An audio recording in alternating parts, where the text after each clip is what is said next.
Hello and welcome back once again to the Wrestling Rant. Time for Raw from March 24th, 2014 in Brooklyn, New York. The show starts with a recap from last week. Daniel Bryan, getting his ass kicked by Triple H, the beating. Cutting into the live feed at the arena, Roberts, the ring announcer, introduces Stephanie, who comes out to her own music for once. And she talks, and she says that Bryan's not going to be there tonight. I kind of saw this coming because after that kind of a beating, I kind of figured Bryan would take the night off, like, all the way up until WrestleMania. He'd be at home training, you know. That's what I kind of figured. Something tells me that won't happen. He'll probably show up next week. I don't know. Spoiler alert, he didn't show up at all tonight. But yeah, she sells seashells by the seashore. No. She says that Bryan won't be there. There's a CM Punk chant. Randy Orton comes out and talks. I don't really care what any of them say, it doesn't matter. There's a Daniel Bryan chant, and then a boring chant. And then Batista's music hits, and he comes out too. And he talks. And he starts having mic troubles. The stupid thing apparently wasn't working. They get it switched around, and he gets a good one. And, I don't know what in the hell caused this or whatever, but Batista looks at Stephanie and says, "I bet you've been drooled on." And then he says, "You know what, I bet you've been drooled on many times." I don't know what the fuck he's talking about. But Steph slaps him and knocks the stupid sunglasses off of his face. And then she gets the hell out of the ring. And as soon as she slapped him, Randy died laughing. He goes down on one knee, he's holding the ropes, laughing his ass off. I don't know if he was corpsing or if he was supposed to be laughing, but I thought it was hilarious either way. Randy gets up, and Batista turns back to him because he was looking at Stephanie as she left. Randy gets up, and Batista turns back to him, and Randy's laughing at him, and Batista spears him. And that's it. Oh, right. Before that's it, Batista gets both of the belts. The WWE title and the World Heavyweight title, and he holds them up, and he leaves. And apparently, Batista split his pants. I don't know when that happened, but he split his pants. And it was funny because up until now, he'd been wearing, like, these skinny jeans, right? This week, he actually wears a pair of normal jeans, and that's when they choose to split. Yeah, anyways. But yeah, he holds up the belts, and then he leaves, whatever the fuck. And the commentators hype up, tonight, we're gonna see Scooby-Doo and the Mystery Machine.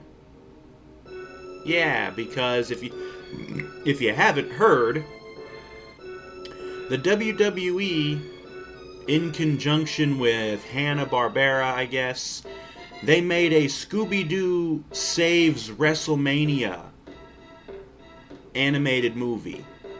Yeah, it's Scooby-Doo and the whole gang, featuring a bunch of WWE wrestlers, Sin Cara and John Cena and Triple H. I've tried to ignore it for as long as I can, but Jesus Christ.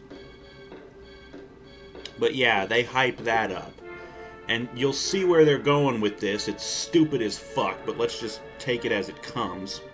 After they hype that, they also hype up, we're going to have some more bullshit with Cena and the Wyatts. Don't care. Then they also hype up, oh, Arnold Schwarzenegger is here too, with his guest star from the movie Sabotage, Joe, whatever the fuck his name is. And then they also say both The Undertaker and Brock Lesnar are here as well. And maybe we're going to see what's going to happen with the two of them. And then they finally cut to a commercial. And we come back, and Alberto Del Rio's music is playing, and he's finishing his entrance in the ring. Big E is sat over by the announcers. He's not on commentary. He's just sitting in a little metal folding chair. And they say that this is going to be a fatal four-way match for the number one contendership to Big E's Intercontinental title. And then Ziggler's music hits, and he comes out. And as he's coming out, I also happen to notice that Christian is already in the ring, too. So Christian got completely jobber entranced. Del Rio got mostly jobber entranced. And then Ziggler comes out, followed by Sheamus, who also comes out. And so we get a fatal four-way match for the number one contendership to the Intercontinental title, Del Rio versus Christian versus Ziggler versus Sheamus. The match was okay. Sheamus had Christian out on the outside of the ring, and he did a fall-away slam on Christian, slamming Christian up against the barricade, which I thought was kind of cool. There's commercial after that, and then there was a chant for Ziggler. Sheamus did his clubbing on Del Rio. And shortly after that, let's see, Del Rio fell to the outside of the ring, and I think Christian was out there too. Sheamus went up to the top rope to, I guess, go for like an uncharacteristic dive on top of those two, and I'm thinking, whoa, big guy, that's not a good idea for you. And then I see Ziggler run up and jump up to the top rope with Sheamus. He grabs Sheamus by the head, jumps off, super X-Factors him, and plants him on his face. And I'm thinking, that's gotta be it. But no, Sheamus kicked out. Let's see. Ziggler goes for the Fameasser on Christian, but Christian catches him in a powerbomb position, sitting powerbombs him, which I'm like, okay, Batista bomb. But as Christian has the cover for the pin, Del Rio comes from behind and does the concussion kick and kicks Christian in the back of the head. So, yeah, he wipes him out. I think Del Rio went to cover Christian, but got pulled off by Sheamus. Sheamus puts him in the clover leaf, which somehow got out of it. I don't know how. I think he got a rope break. There was some other shit. Sheamus went for the brogue kick on Christian, but Del Rio came out of nowhere, kicked Sheamus in the stomach as he was going for the brogue kick, so he's doubled over. Then Del Rio locks in the arm breaker on Sheamus. Ziggler did something to break up the arm breaker. I don't know what. But then Ziggler gets grabbed from behind by Christian, who hits the kill switch on him, and Christian gets the win. So Christian is now the number one contender to the Intercontinental title, and they announce that match will happen tomorrow night on Main Event. So, way to waste an Intercontinental title match on a show that probably not many people watch, because I'm pretty sure it's only on the WWE Network now.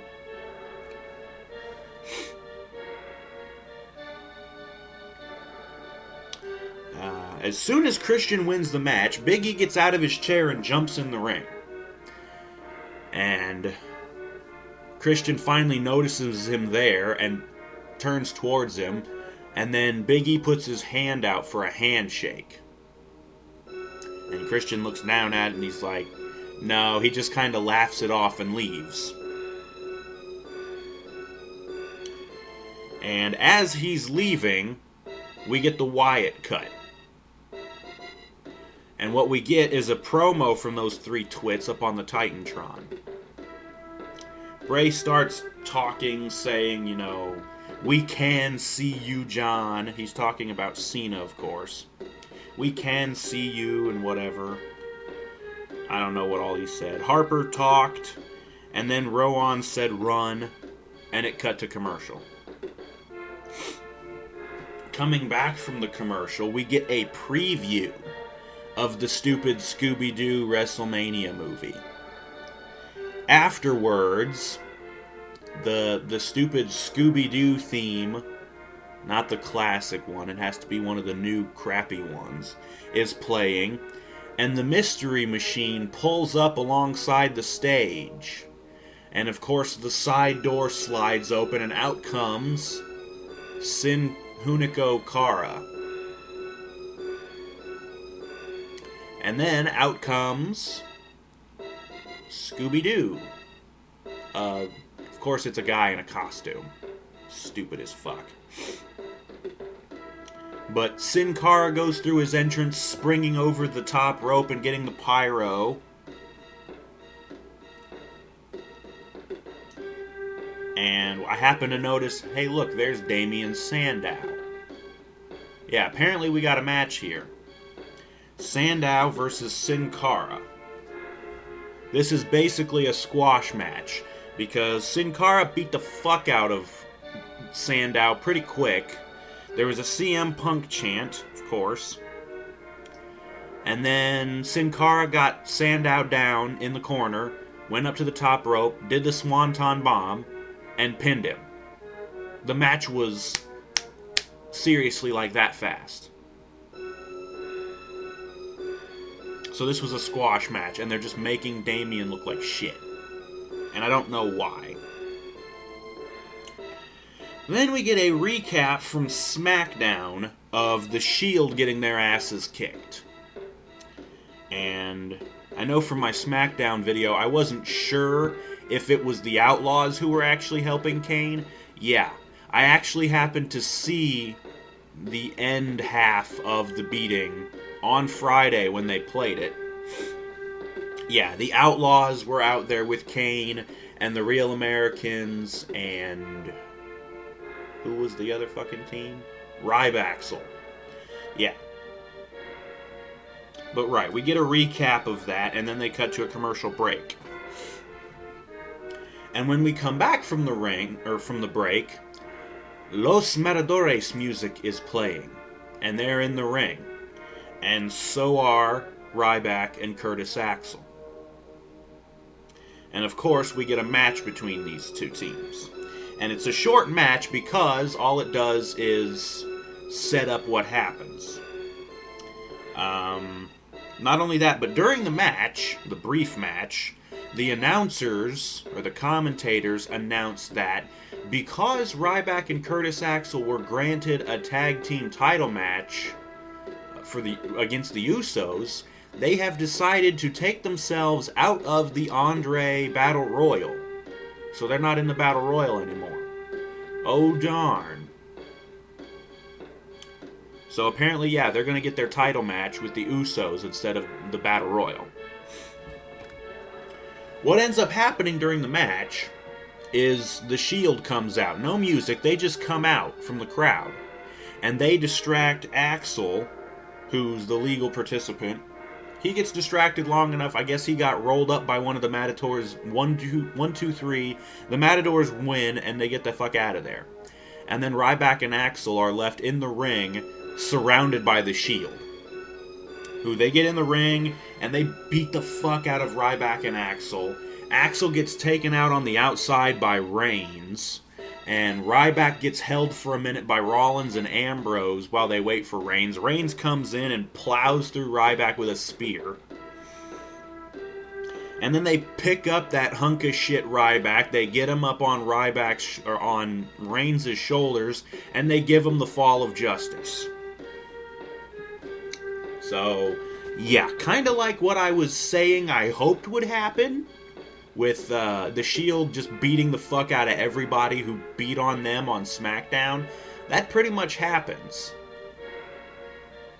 Here with Ryback and Axel, and a little bit later on with somebody else, but we'll get to that. After that, we get more hype for Hogan and Arnold. Yeah, Hulk Hogan and Arnold Schwarzenegger and his co-star Joe whatever the fuck. I don't know his name. I don't care. Yeah, apparently they're going to come out together because they're hyping them together. And then they also hype up an interview between Triple H and Michael Cole. You know how they've been doing this for a while? They released the videos on the website. Yeah, instead they're going to actually have it in the ring this time. And they cut to a commercial break.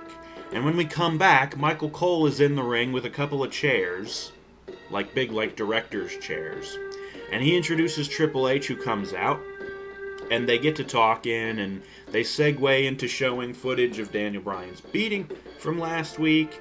And then they're talking some more, and Triple H is trolling. And Triple H says he's going to introduce the reality era. And the reality is that at WrestleMania, I'm gonna leave as WWE World Heavyweight Champion.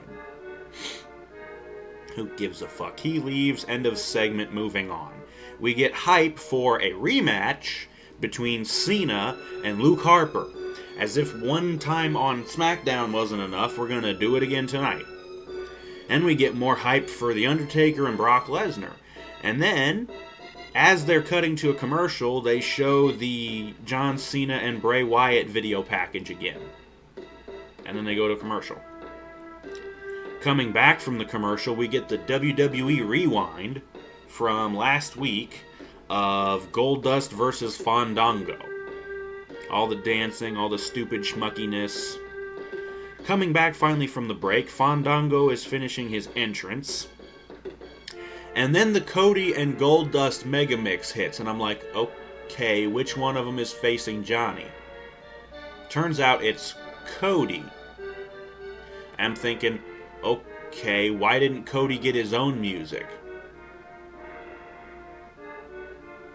But Cody, of course, comes out with Goldust, and we get a match between the two, and it's okay. There wasn't really much of note, though. What ends up happening is Summer is on the... She's over on by the ring, over by the commentator's table, and she's banging on the apron, cheering Johnny on. And then Goldust comes up next to her, and he's banging on the apron too, and she looks at him, and she goes, "Are you making fun of me?" And Goldust goes, "Yes, I am!" All animated, he starts doing his disco shit again. And this is enough of a distraction. Or wait, Summer falls down for... Oh yeah, she started doing her twirling, dancing shit, and then she fell down. And Johnny's like, what the fuck? He looks over and she's on her ass. And this is enough of a distraction. Cody jumps up, jumps up off the ropes, disaster kicks Johnny in the face, covers him 1, 2, 3. So Cody wins. What the fuck? Johnny rolls out of the ring, and then Summer pops up. Like she's fine. And she's smiling, and I'm like, bitch, aren't you the slightest bit upset that Johnny lost? She doesn't even seem to care. Anyways, we get more hype for Hogan and Arnold and his friend, whoever the fuck he is, and we cut to another commercial. And when we come back, Real American hits, and out comes Hulk motherfucking old man Hogan, who still, for some moronic reason, gets big pop from the crowd. And I'm thinking, you stupid fucking people, did you not see what he did to TNA? Good God. And Hogan comes out and he starts talking, and then he introduces Arnold and his friend, and they come out. And then Arnold talks, and then his friend Joe talks, whatever the fuck. And then Arnold asks about the Andre Battle Royal and whatever. And finally, we get something to break the monotony. The Miz's music hits and he comes out. And he's like, really? Really? All of a sudden, he's a heel now. I don't know why, but he's like, really, really, really, whatever the fuck. He comes out and talks. And then Miz gets beat up by all three of them.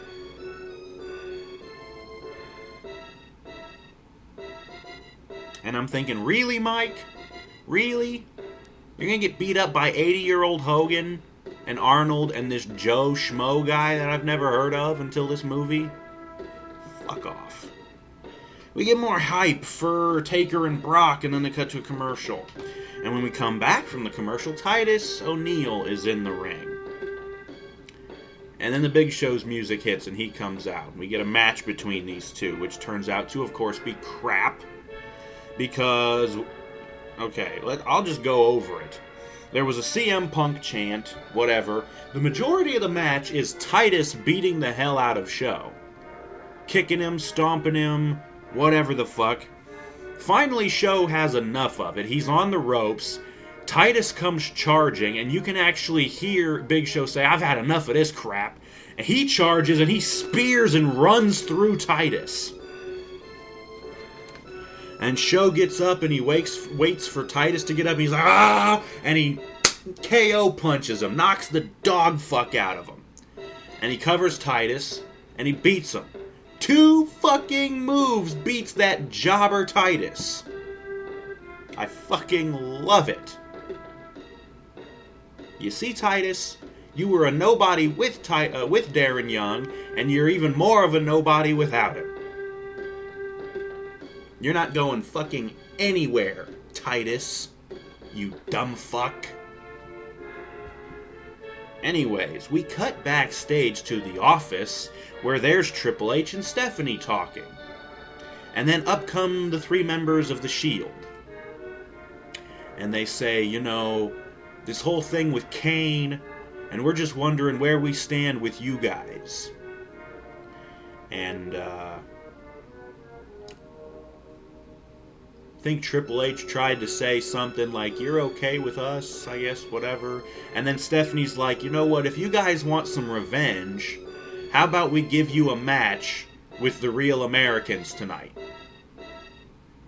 And then afterwards, we'll talk about, you know, where you stand with us and this whole thing with Kane and the Outlaws." So whatever. We then cut to a bathroom where John Cena is looking at himself in a mirror, washing his face in the sink.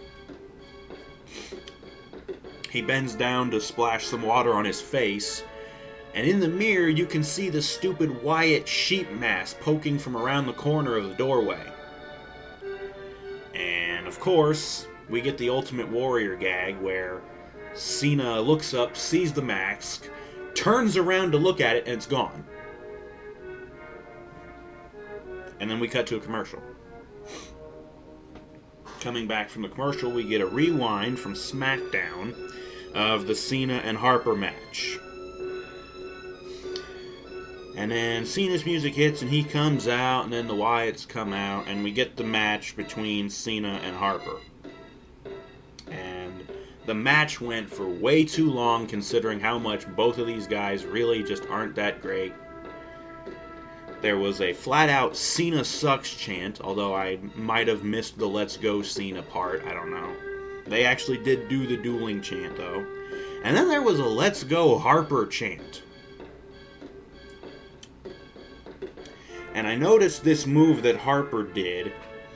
He got Cena down and did like a pump handle setup, and then lifted him up on his shoulders into a Samoan drop. So it was like a pump handle Samoan drop. It was almost Ryback's fucking Shell Shock, only with a pump handle setup instead of a suplex. There was a "You Can't Wrestle" chant directed at Cena, obviously. Then there was a commercial break.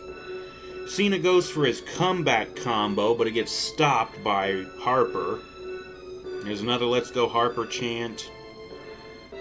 Cena goes for the attitude adjustment. Harper slips down the back and then super kicks Cena in the face. That was kind of funny. Cena does the protoplex and then goes for the 5-knuckle shuffle, but it gets countered because Harper just kicks him in the face. And Cena recoils from the kick, hits the ropes, come back, and Harper catches him, gets him up, and hits a Michinoku driver. And he went for a cover, only got 2. Cena rolled out of the ring, or got thrown out of the ring or something. He ends up on the outside of the ring.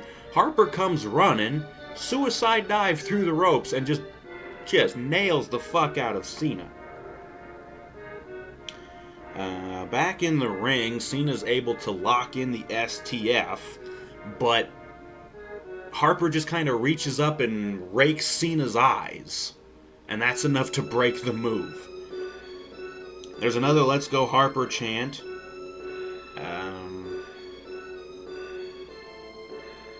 I think Harper put Cena up on the top rope for like a super... He was going for a super double underhook suplex. Cena fought it off, shoved Harper, knocked him down. And as Harper's getting up, of course, Cena does the big diving leg drop bulldog, the Sicilian slice, or whatever the fuck Cena calls it. Cena goes for the attitude adjustment again, but Harper again slips down the back, picks Cena up like a belly-to-back suplex, and then instead of just dropping down with him, he sends him forward and face plants him. Smack on the mat. So Cena gets a face full of the floor. Either way, they go around again. Cena gets Harper up again for the attitude adjustment. And all of a sudden, we get the Wyatt cut. And I'm like, why? They're right there by the fucking ramp. Because, of course, Bray is sitting in his rocking chair. And Rowan is standing over him with his fucking sheet mask on. But we get the blackout and the Wyatt cut. And it takes way too damn long to come back. When we come back, Cena is sat on the mat of the ring with his arms tied in the bottom two ropes. And he has the sheet mask on over his face. And Bray's behind him, yelling in his ear. Harper and Rowan are on either side. And for some idiotic reason, the fans start chanting, "This is awesome." I'm like, really? Have you people been deprived of good wrestling that much and good storylines that this seems awesome to you? Just the other day, I watched a legendary match from Japan that was way better than this horse shit. But anyways, they do the cutaway to the commercial and we move on. Who gives a fuck? Coming back from the commercial, they announce again that the Intercontinental title match is going to be on Main Event tomorrow. And then we get a recap of what just happened. And then the Funka music hits, and out come the two Funka twits. And Naomi has a different eye patch on. This time, it looks kind of like a snowflake, but it's all silver, and so I'm thinking, how the fuck can she see through that? And they say, yeah, this is a singles match with Naomi. And I'm thinking, how is she going to wrestle with one of her eyes obstructed? And then AJ's music hits, and I'm thinking, okay, she's going to come out without Tamina. No, she comes out with Tamina. So apparently they haven't broken up yet.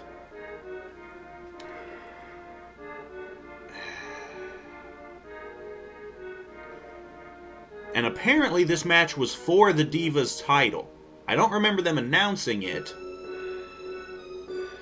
But either way, at the beginning of the match, there's a CM Punk chant, of course. And we get more of Naomi's awful offense. And this because of, let's see, at the start of the match, AJ covered her one eye, and she's like mocking Naomi. Oh, I can't see. She's bumping into stuff. She's trying to feel her way around with her one eye covered. Naomi starts beating her up with her awful offense. AJ gets knocked out of the ring somehow. And she's like, you know what? I don't need this crap because I'm the Divas champion. She grabs the belt away from Tamina, who was holding it. She grabs the belt and she starts leaving. She's skipping away. She goes halfway up the ramp. She gets counted out. So Naomi wins by countout. And Roberts, the ring announcer, says, here is your winner by countout, Naomi. However, still your Divas champion, AJ. And I was like, wait a minute, this was for the Divas title? Because like I said, they didn't announce it. Apparently, yeah. But as AJ is backing up the ramp, Vicky Guerrero comes out on the stage. And the only reason this is relevant is because during the match, the commentators said that, oh yeah, AJ had some nasty comments about Vicky, whatever the fuck. But Vicky comes out and talks, and the first thing she does is she calls AJ a bitch. Yeah, flat out called her a bitch. No censorship or anything. And then she says, I want to announce for WrestleMania the Vicky Guerrero Divas Title Invitational. AJ is going to defend the title against Naomi and Cameron and Nikki Bella and Brie Bella. She lists off every fucking diva on the roster. And the ones who aren't already in the ring, you know, the Funkadactyls, the other ones, they come out on the stage behind Vicky. You've got the Bellas, you've got Alicia Fox and Oksana, you've got Eva Marie, Natalia, Rosa Mendez, and Layla, who we haven't seen in fucking who knows how long. Not that I care. Trying to think of who else. Like, seriously, every diva on the WWE roster. And she also says, and Tamina.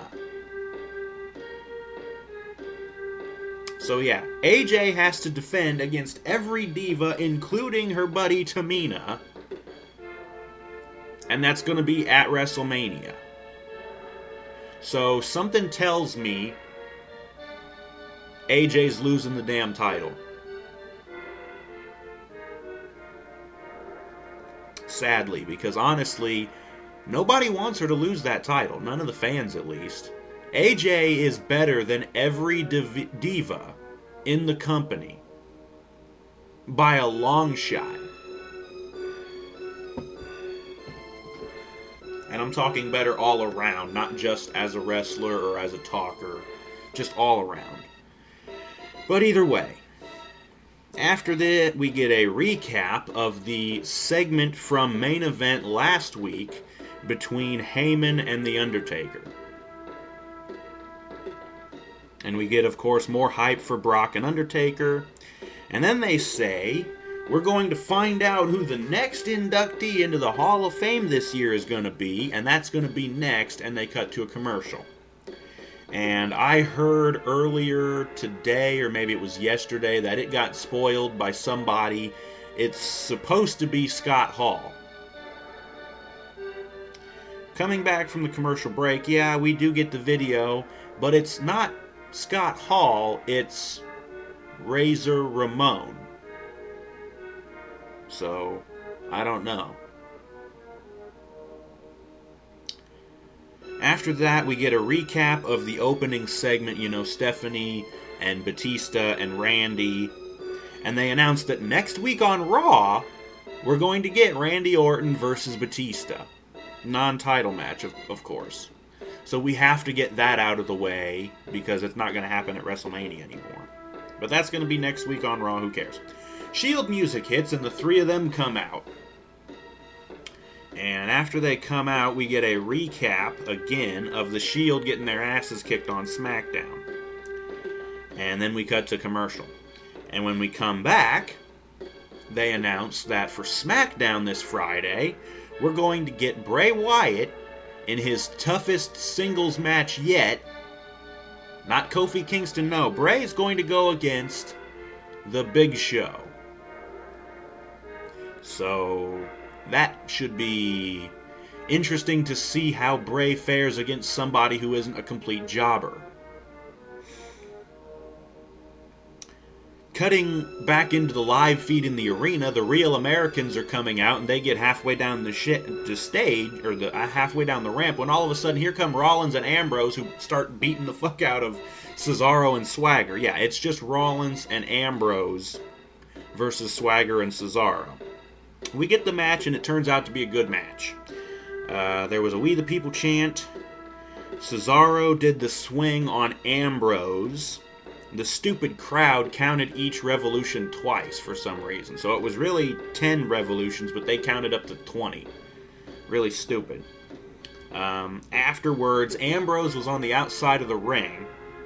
And Cesaro and Swagger go out, and they grab Ambrose. One grabs him by the arms, the other grabs him by the legs. And they swing him, and they slam him into the barricade. And then there was another We the People from the crowd, and then it cut to a commercial.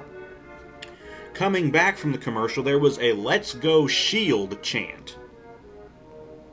And what happens is, let's see, Cesaro was in there with Ambrose, and Cesaro has Ambrose down, and he slaps him in the face.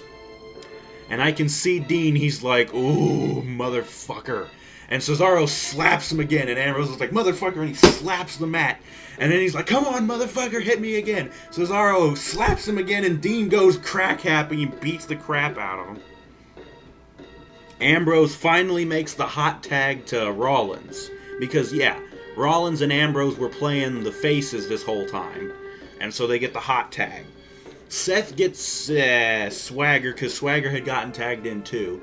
He gets Swagger in the one corner, and he goes across to the other corner, and he puts his hand on his heart, and instead of saying "We the People," he says "Believe in the Shield." He comes running, he nails him, whatever the fuck.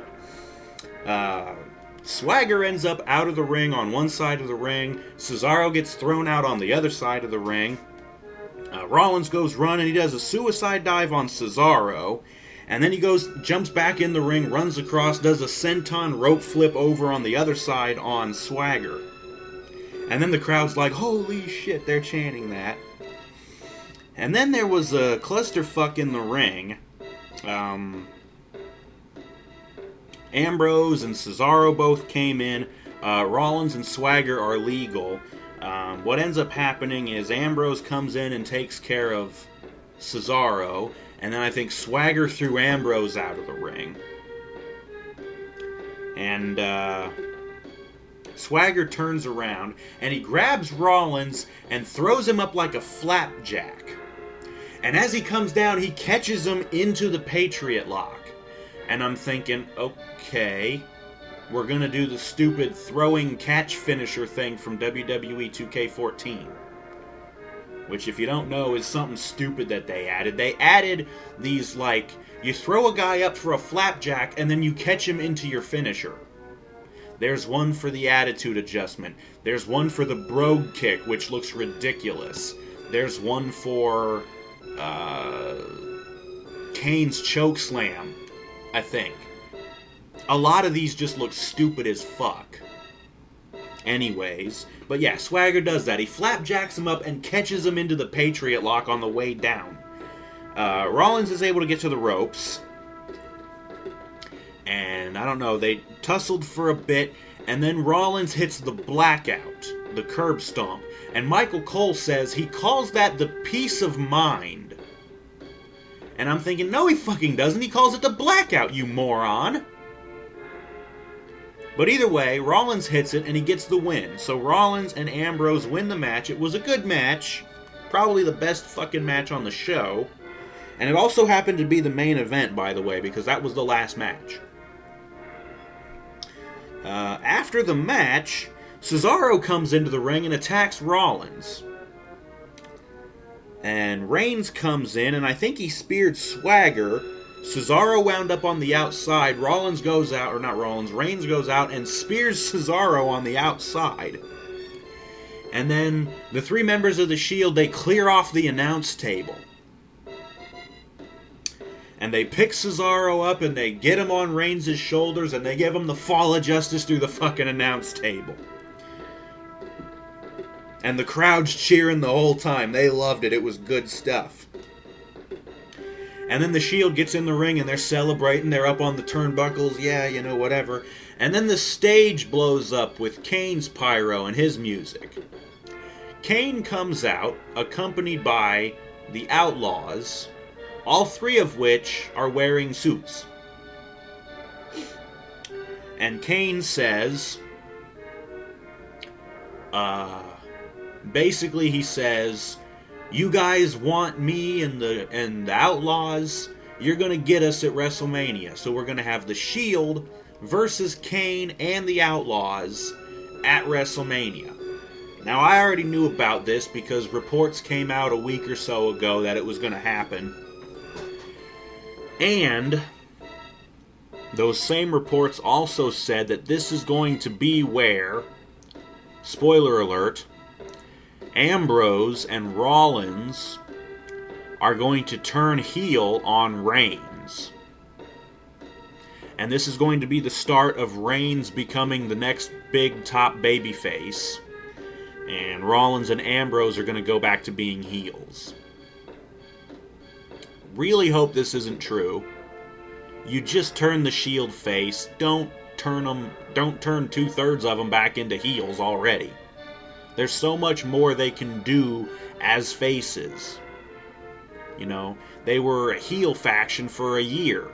You know, and they beat up so many of the faces. Let's have them beat up some of the heels as a face faction now. You know? Whatever. So that's the end of that segment. Then we cut backstage to one of the random hallways where there's Brock Lesnar and Paul Heyman, and they're getting ready to come out, and that's going to be next. And they cut to a commercial. And of course, coming back, Brock's music hits, and he comes out with Heyman. And Heyman starts talking about Undertaker's streak and yada yada. Finally, Brock has enough. He grabs the mic away from Heyman. And he says, "Enough, Paul. I didn't come here to, what did he say? I didn't come out here to promote a match. I came out here to fight." And he says, "Undertaker, let's do this. I know you're here.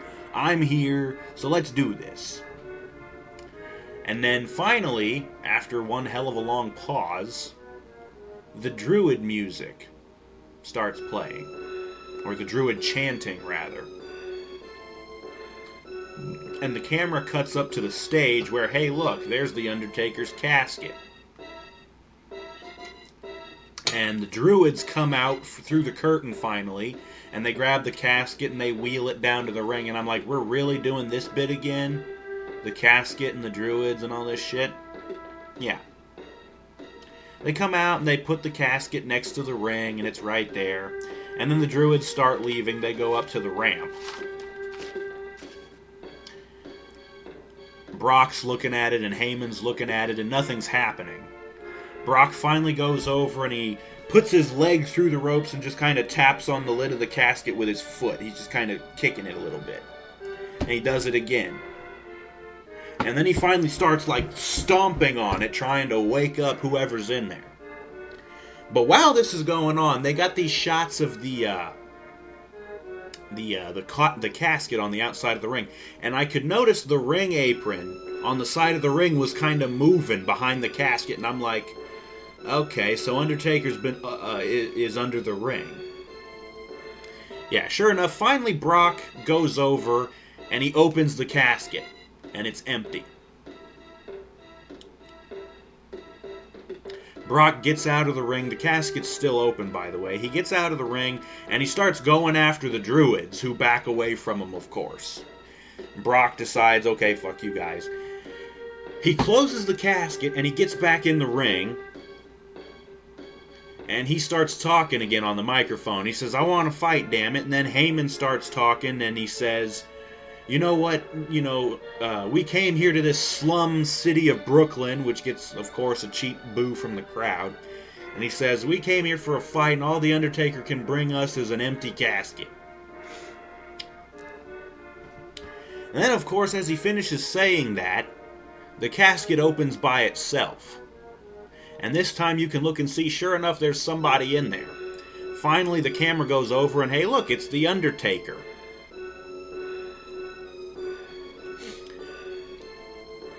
So yeah, we got a breakaway casket, and Undertaker was under the ring for a bit, whatever the fuck. Taker sits up, he opens his eyes and he sits up and he gets in the ring, and finally the damn lights come back on, because this whole time we've had the blue Undertaker lights. Brock goes to hit Undertaker, but he blocks it, and they start fighting, Brock gets knocked up against the ropes over by the side of the ring with the casket, and Taker clotheslines him over the top rope, and Brock lands on his head on the damn casket, falls over and lands on the floor, and he starts crawling up the ramp, and Heyman's over there, and he's just like, "No, stop, we can't, no. And that's pretty much it. Brock gets up and he points at the WrestleMania sign over Undertaker's head, and Undertaker starts pointing at it too. And then Taker's music starts playing and Heyman and Brock leave. And that's the end of the fucking show. So we get a boring, predictable, typical Undertaker storyline finish to Raw. The stupid gag with the fucking casket and the druids. And other than that, it was a bunch of boring matches and maybe one or two decent ones. So all in all, once again, Raw was not very good. I wouldn't say it sucked this time. It wasn't that bad, but it still wasn't really that good either. But as always, let's go back over the matches again. First match we got was the Fatal 4-Way for the number one contendership to the Intercontinental title, Del Rio versus Christian versus Ziggler versus Sheamus, with Christian winning, even though they really should have given it to Ziggler. Jesus Christ. No, just ignore the fans chanting for Ziggler throughout the whole damn match and just give it to Christian, who basically has no heat right now. But of course, we couldn't have a face versus face match. Of course not. Had to get a heel in there. And then we got a squash match of Sin Cara defeating Damien Sandow. Like, seriously, the match was maybe a minute long. Sin Cara wins with the Swanton Bomb. And then we got the Matadors defeating Rybaxel in a short match, which only served to set up Rybaxel to get their asses kicked by the Shield, which was still cool. Seeing the Shield get their revenge on the people who beat them up on SmackDown, like I predicted on the SmackDown video, I wanted to see it. Now we just need to see them beat the hell out of the Outlaws and Kane at WrestleMania, which unfortunately probably won't really happen. After that match, we got Fandango losing again, this time to Cody Rhodes. It was an okay match. It wasn't really that great, though. And it was just this bullshit with Summer and Goldust and Jesus Christ. Then we got a crap match of the Big Show defeating Titus O'Neil in what was basically a squash match. Because seriously, Big Show did two moves on Titus. He speared him, and then he KO punched him. After taking just a big ass whooping from Titus. You know, whatever. But Big Show still wins in a crap match. And then we got Cena and Luke Harper, which there was no official announcement on who won or lost that match. The Wyatt cut, and then Cena was tied in the ropes with the sheep mask on his face. The bell never even rung to signal the end of the match. So I'm guessing it went to a no contest. Who cares? Because I don't give a fuck about any of these losers. And after that, Naomi defeats AJ by countout. Because AJ was tired of selling Naomi's horrible offense. Only to find out she's got to defend against every diva on the fucking roster at WrestleMania. And after that, Rollins and Ambrose defeat the Real Americans in a good match. Probably the only good match of the night. Again, only to find out that they're going to take on Kane and the Outlaws at WrestleMania. And they put Cesaro through a fucking table with the Fall of Justice, which was cool. So yeah. That was Raw once again, March 24th, 2014 from Brooklyn, New York. The show, like I said, wasn't really that great. It wasn't anywhere near as bad as last week's show. But Jesus, it really wasn't that good either. WrestleMania is really not looking all that great, folks. Now we know we're going to get the six-man tag, The Shield, versus Kane and the Outlaws. We get a big Divas Invitational. I think I heard somewhere that it was going to be a Battle Royal. I don't think so, but to me it sounded more like a gauntlet match. I don't know. So we get those matches. We got Undertaker and Brock. We got Triple H versus Bryan. Whoever wins goes into the title match. We have the title match itself. The WWE World Heavyweight title match, that is. We have a tag team title match, which they finally announced, because of the Real Americans and Rybaxel helping Kane and the Outlaws to beat up the Shield on SmackDown. Rybaxel and the Real Americans get a tag title match against the Usos, so it's going to be a triple threat tag team match, apparently. So that's going to happen. Of course, we get the Andre Battle Royal. Who really cares about that, though?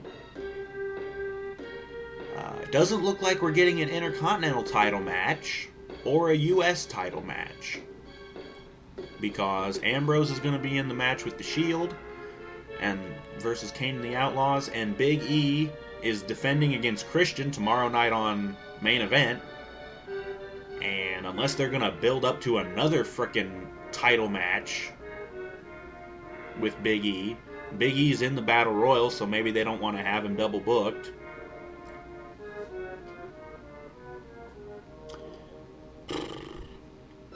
I don't know. What other matches did they announce? I think that's about it. But that's still not all that many matches for 4 damn hours of the pay-per-view and 2 hours of a pre-show, if what I heard was right about the pre-show being 2 fucking hours. They haven't said anything officially about the pre-show yet. But then again, when you have a 4-hour pay-per-view, do you really need a pre-show at all, even if it's only a half an hour? Do you really need 6 whole hours, 2-hour pre-show, and a 4-hour pay-per-view when you've only got like 7 matches?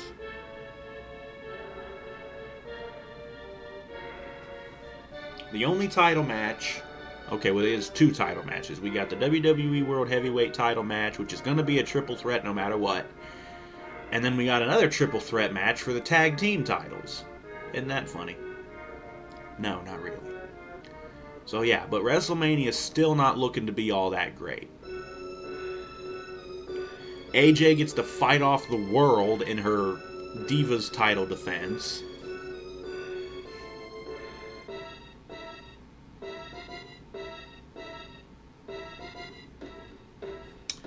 Oh, yeah, and the one match I forgot, because again, I don't care about it. We got Cena versus Bray Wyatt.